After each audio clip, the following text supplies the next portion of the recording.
வணக்கம், welcome to Chitra Murali's kitchen. எல்லாருக்கும் happy international yoga டே. யோகா பண்ண ஆரம்பிக்கலைன்னா இன்னிலேருந்து யோகா பண்ண ஆரம்பிங்க. ஒரு நல்ல யோகா குரு கிட்ட போய் டெஃபினட்டாக யோகா கற்றுக்கோங்க. எந்த வீடியோஸ் பார்த்தும் யோகா பண்ணாதீங்க. ஏன்னா யோகா பண்ணும்போது நிறைய விஷயங்கள் நம்ம கற்றுக்க வேண்டியிருக்கும். எப்படி மூச்சை இழுத்து எப்படி மூச்சை விடணுங்கிறது ஒரு விஷயம் இருக்குது. குனியறதுலேருந்து நிமிர்றதுலேருந்து எல்லாத்துக்குமே சில சின்ன சின்ன டெக்னிக்ஸ்லாம் இருக்குது. அதை நீங்கள் ஃபாலோ பண்ணால் தான் உங்களால் பண்ண முடியும். நீங்கள் குனியணும்னா டகாலில் குனிஞ்சிங்கன்னா இடுப்பு பிடிச்சிக்கும். அதுக்காக தான் சொல்கிறேன், ஒரு நல்ல யோகா மாஸ்டரை பார்த்து உங்கள் வீட்டு பக்கத்தில் யாராவது இருந்தாங்கன்னா கண்டிப்பாக யோகா குரு கிட்ட போய் யோகா கற்றுக்கோங்க. இன்றைக்கி என்ன ரெசிபி பார்க்க போகிறோம் அப்படின்னா, நம்ம வாழைப்பூ பிரியாணி, அப்புறம் எப்பயும் போல் தயிர் சாதத்துக்கு தொட்டுக்கிறதுக்கு வாழைக்காய் கறி தான் நான் பண்ண போகிறேன். முதல்ல இந்த பக்கம் கடாய் வச்சு எண்ணெய் விட்டுருக்கேன். பிரியாணிக்கு தயிர் பச்சடி தான். தயிர் பச்சடி இருந்தால் தயிர் பச்சடி தொட்டுக்கலாம், நீங்கள் வடம் கூட தொட்டுக்கலாம், நல்லா தான் இருக்கும். ஸோ என்ன இருக்கோ அதை தொட்டுக்கலாம். இப்போ கடாய் வச்சு எண்ணெய் விட்டுருக்கேன், அது காஞ்சிருக்கு. நம்ம வாழைக்காயை முதல்ல வதக்கிடலாம். கடுகு, உளுத்தம்பருப்பு, சீரகம், கொஞ்சம் கருவேப்பிலை,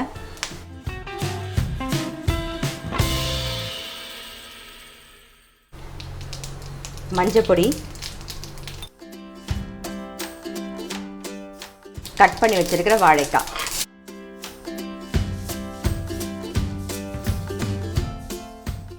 இப்போ கொஞ்சமாக உப்பு சேர்த்துக்கலாம். எல்லாரும் கேட்டிருந்தீங்க இது என்ன உப்பு அப்படின்னு சொல்லிட்டு.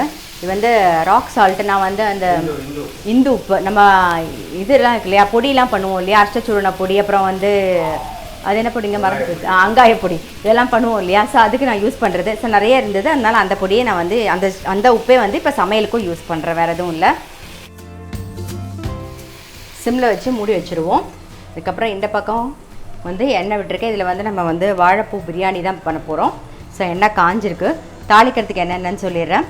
சோம்பு 1/2 டீஸ்பூன், 2 கிராம்பு, கொஞ்சம் சீரகம், ஒரே ஒரு பிரிஞ்சி இலை, அப்புறம் பட்டை ஒரு சின்னதாக ஒரு 1/2 இன்ச்சுக்கு பட்டை வச்சுருக்கேன். நீங்கள் உங்களுக்கு ஏலக்காய் வாசனை பிடிக்கும் அப்படின்னா நீங்கள் ஏலக்காய் கூட தாளிச்சிக்கலாம். எங்களுக்கு பாயசத்தில் ஏலக்காய், அந்த ஸ்வீட்டில் போடும்போது ஏலக்காய் வாசனை பிடிக்கும். பட் இந்த பிரியாணிக்கு அவ்வளோ பெருசாக பிடிக்காது, அதனால நான் சேர்க்கலை. இப்போ இது தாளிச்சிடலாம்.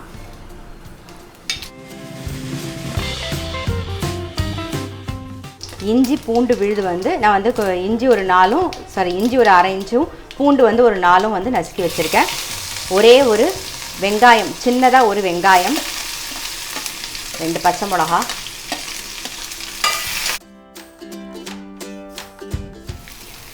வெங்காயம், இஞ்சி பூண்டு நல்லா வதங்கிடுது. இப்போ தக்காளி சேர்த்துக்கிறேன். தக்காளியும் ஒரு சின்ன சைஸில் ஒரே ஒரு தக்காளி. மஞ்சள் பொடி சேர்த்துக்கலாம். அப்புறம் கொஞ்சம் உப்பு.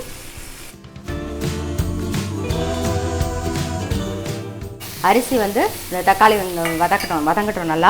நான் சீரக சம்பா அரிசி நல்லா ஒரு வாஷ் பண்ணிவிட்டு ஒரு 20 நிமிஷம் ஊற வச்சு தண்ணியெல்லாம் வடிய விட்டு எடுத்து வச்சுருக்கேன். நீங்கள் பாஸ்மதி அரிசி இருந்ததுன்னா அது கூட யூஸ் பண்ணிக்கலாம். இது மாதிரி வாழைப்பூ நல்லா ஒரு கப்பு, ஒரு மீடியம் சைஸ், இந்த சைஸில் ஒரு கப்பில் வாழைப்பூ கட் பண்ணி வச்சுருக்கேன்.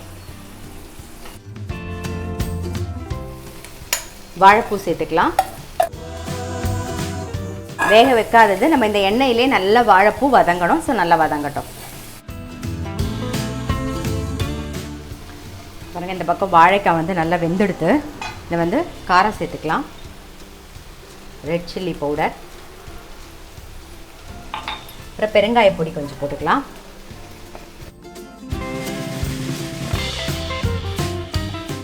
நல்லா ஒரு மிக்ஸ் பண்ணிவிட்டு அரிசி மாவு 1 டேபிள் ஸ்பூன் எடுத்து வச்சுருக்கேன், அதையும் சேர்த்துட்றேன். அரிசி மாவு எதுக்கு சேர்க்குறேன்னு நிறைய பேர் கேட்குறீங்க. அதாவது புதுசாக பார்க்குறவங்களுக்கு தெரியாதுல்ல. அரிசி மாவு எதுக்குன்னா, இந்த காயில் போடும்போது ஒன்றோடு ஒன்று ஒட்டாமல் வரும், நல்லா கிறிஸ்பாக வரும். நீங்கள் சிம்மில் வச்சுட்டு அப்படியே விட்டுட்டீங்கன்னு வச்சுக்கோங்களேன், நல்லா கிறிஸ்பாக வரும். வெண்டைக்காயில் கூட நீங்கள் குழப்பம் இருக்குது அப்படின்னு நினைக்கிறீங்க இல்லையா, இந்த நான் பண்ணி காமிச்சிருக்கேன் உங்களுக்கு ஏற்கனவே. இதே மாதிரி வதக்கிட்டு வெண்டைக்காயிலையும் நீங்கள் அரிசி மாவு போட்டு வதக்கினீங்கன்னு வச்சுக்கோங்க, அப்படியே தனித்தனியாக கிறிஸ்பாக சூப்பராக வரும், ஒட்டாமல் வரும். ஸோ எல்லா காய்கறிக்குமே நம்ம யூஸ் பண்ணிக்கலாம். இப்போ அரிசி மாவு 1 டேபிள் ஸ்பூன் போட்டிருக்கேன். வாழைப்பூ வதங்கிடுத்து, புதினா எல்லாம் சேர்த்துக்கலாம். ஏற்கனவே பச்சை மிளகா போட்டிருக்கோம். ஸோ ரெட் சில்லி பவுடர் ஒரு 1/2 டீஸ்பூன் ரெட் சில்லி பவுடர் சேர்த்துக்கலாம்.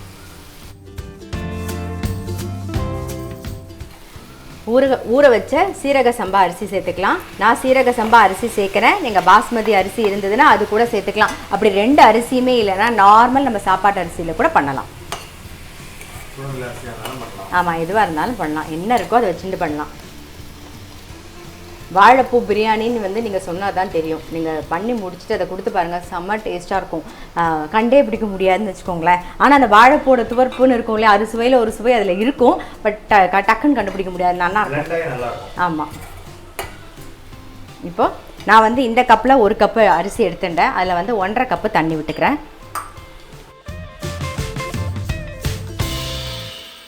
உப்பு கொஞ்சம் சேர்த்துக்கலாம். நம்ம வந்து தக்காளி வதங்கும் போது உப்பு கொஞ்சம் போட்டோம், இருந்தாலும் இப்போ வந்து சாதம் அரிசியெல்லாம் சேர்த்துருக்கோமா, அதுக்கு தகுந்த மாதிரி உப்பு கொஞ்சம் சேர்த்துக்கலாம். சேர்த்துட்டு நல்லா மிக்ஸ் பண்ணிவிட்டு ஒரே 1 டீஸ்பூன் வந்து லெமன் ஜூஸ் விடுறேன். மூடி வச்சுருவோம். சிம்மில் வச்சு அப்படியே மூடி வச்சுருவோம், வேகட்டும். நம்மளோட வாழைப்பூ பிரியாணி ரெடி ஆகிருக்கு பாருங்கள். ஆஃப் பண்ணிடலாம். தெரியுதா உங்களுக்கு? நல்லா ரெடி ஆகிடுது. அப்படியே மூடி வச்சுருவோம், உலப்பூரட்டும். நீங்கள் வந்து இதில் வந்து அந்த வாழைப்பூவோட துவர்ப்பு இருக்கும், நம்ம லெமன்லாம் விடுறதுனால பெருசாக தெரியாது, ரொம்ப நல்லா டேஸ்ட்டாக இருக்கும். ஸோ கண்டிப்பாக ட்ரை பண்ணி பாருங்கள். வாழைப்பூ பிரியாணி, அதுக்கப்புறம் வெங்காய தயிர் பச்சடி, இன்றைக்கி வந்து தயிர் சாதம், வாழைக்காய் கறி, இதுதான் வேணும். ஸோ கண்டிப்பாக நீங்களும் உங்கள் வீட்டில் ட்ரை பண்ணி பாருங்கள். வாழைப்பூ சாப்பிடவே இல்லை அப்படின்னா கூட நீங்கள் இந்த மாதிரி பிரியாணி பண்ணி கொடுத்து பாருங்கள், டெஃபினட்டாக சாப்பிடுவாங்க. ஸோ கண்டிப்பாக ட்ரை பண்ணி பாருங்கள்.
இப்போ அடுத்தது வந்து மத்தியானம் டிஃபனுக்கு வந்து தோசை தான் பார்க்க போகிறேன். இன்றைக்கி தோசையும் ரொம்ப சிம்பிள் தோசையும் மிளகா பொடியும் தான். சரி தோசை வச்சிடலாம்.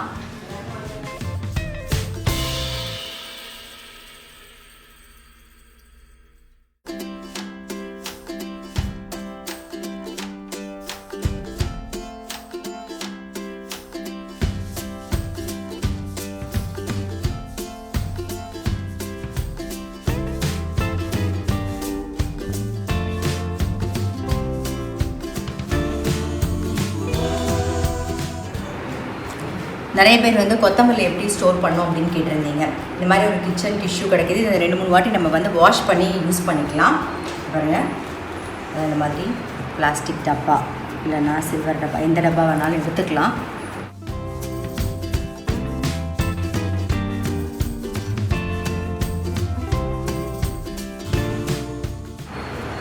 திருப்பி அகெயின் ஒரு கிச்சன் டவல் போட்டு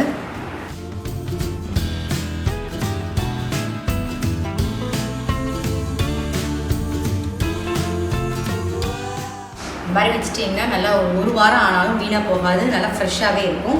எல்லாமே கிட்டத்தட்ட அப்படி தான். இங்கே பாருங்கள், எல்லாத்துக்குமே இதே மாதிரி ஒரு கிச்சன் டவல் போட்டிருக்கேன். ஸோ இஞ்சி வந்து நல்லா வாஷ் பண்ணியாச்சு.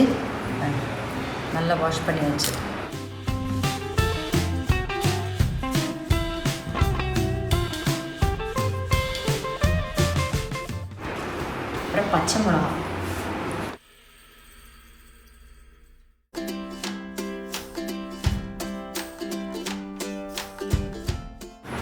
இது பார்த்தீங்கன்னா போன வாரம் வச்ச பச்சை மிளகா, இந்த சின்னதாக இருக்கிறது. இது வந்து நல்லா ஃப்ரெஷ்ஷாகவே இருக்குது பாருங்கள், பார்க்குறதுக்கு தெரியுதா உங்களுக்கு? ஸோ இந்த மாதிரி ஸ்டோர் பண்ணிங்கன்னா ஃப்ரெஷ்ஷாகவே இருக்கும்.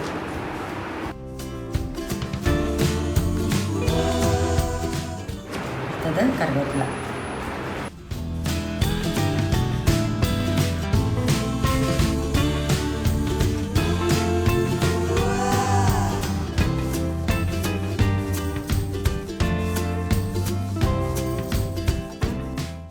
இந்த மாதிரி ஸ்டோர் பண்ணி வச்சாலே ஒரு வாரம் ஆனாலும் கருவேப்பிலை, கொத்தமல்லி, பச்சை மிளகா, இஞ்சி எதுவுமே வீணாக போகாது. நீங்கள் பச்சை மிளகா கூட பார்த்துருப்பீங்க. நான் எனக்கு பெருசாக வாங்கினேன். போன வாரம் வாங்கினது வந்து சின்னதாக இருந்தது. அந்த பச்சை மிளகா எவ்வளோ ஃப்ரெஷ்ஷாக இருந்தது பாருங்கள். இந்த மாதிரி ஸ்டோர் பண்ணி வச்சா வீணாகவே போகாது.